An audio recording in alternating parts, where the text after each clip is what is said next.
ટોકું ઊર્જાવાન સંગીત વાગે છે અને શાંત થઈ જાય છે. નમસ્કાર. સોશિયલ મીડિયા પર આપણે ઘણીવાર જાતજાતની પોસ્ટ જોતા હોઈએ છીએ, ખરું ને? આજે આપણી સામે એક એવી જ પોસ્ટ છે. આ પોસ્ટમાં એવો દાવો કરવામાં આવ્યો છે કે સરકારની એક યોજના હેઠળ બેંક ખાતામાં પૈસા જમા થયા છે. તો ચાલો આપણે સાથે મળીને આ પોસ્ટનું ઊંડાણપૂર્વક વિશ્લેષણ કરીએ અને સમજીએ કે આખી વાત છે શું. તો ચાલો શરૂઆત કરીએ એકદમ મૂળ વાતથી. આ પોસ્ટનું હેડિંગ, એનું મુખ્ય સંદેશ શું છે, એ શું કહેવા માંગે છે? જુઓ, મેસેજ એકદમ સીધો અને સ્પષ્ટ છે.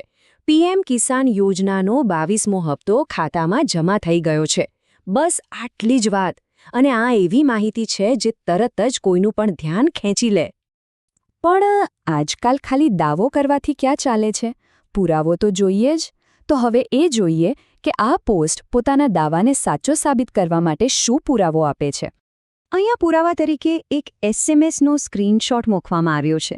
અને આપણે સૌ જાણીએ છીએ કે ઓનલાઈન દુનિયામાં કોઈ વાતની ખાતરી આપવા માટે આ એક ખૂબ જ સામાન્ય અને અસરકારક રીત છે. આવો સ્ક્રીનશોટ જોતાં જ મોટાભાગના લોકોને વાત સાચી લાગવા માંડે છે. અને રકમ પણ જુઓ, એકદમ ચોક્કસ આંકડો આપ્યો છે, 2000 રૂપિયા.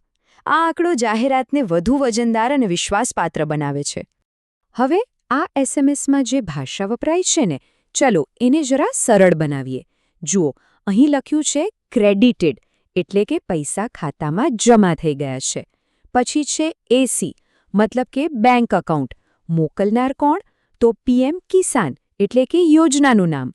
અને પૈસા ક્યાં ગયા? તો બેંક ઓફ બરોડામાં. આ દરેક નાની નાની વિગત પર ધ્યાન આપવાથી આખો મેસેજ એકદમ સ્પષ્ટ થઈ જાય છે. અને હા, એક બીજી મહત્વની વાત પર ધ્યાન આપવા જેવું છે. અહીં ચોક્કસ તારીખ અને સમય પણ લખેલો છે. આટલી બારીકાઈથી વિગતો આપવાથી શું થાય? એનાથી એવો દેખાવ ઊભો થાય છે કે આ પુરાવો એકદમ સાચો છે અને આ ટ્રાન્ઝેક્શન ખરેખર આ જ સમયે થયું છે. સારું, તો માહિતી આપી દીધી, પુરાવો પણ બતાવી દીધો, પણ આ પોસ્ટનો હેતુ અહીં પૂરો નથી થતો. હવે તે જોનારાઓ પાસેથી શું કરાવવા માંગે છે, ચાલો એના કોલ ટુ એક્શન પર એક નજર કરીએ. અહીં જુઓ, 3 સ્પષ્ટ સૂચનાઓ છે. પહેલું, તમારું ખાતું તપાસો.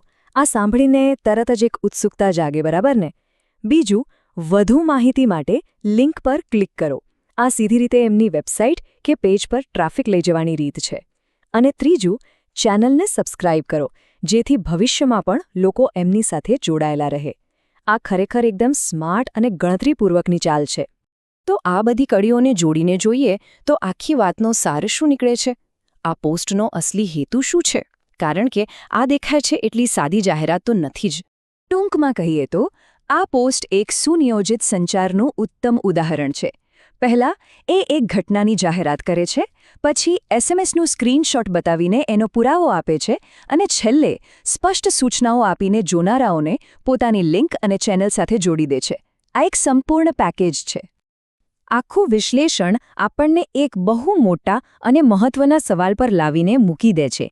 આજની આ ડિજિટલ દુનિયામાં જ્યાં કોઈ પણ માહિતી આંખના પલકારામાં ફેલાઈ જાય છે, ત્યાં સાચું શું છે અને ખોટું શું છે એની ખાતરી કેવી રીતે કરવી?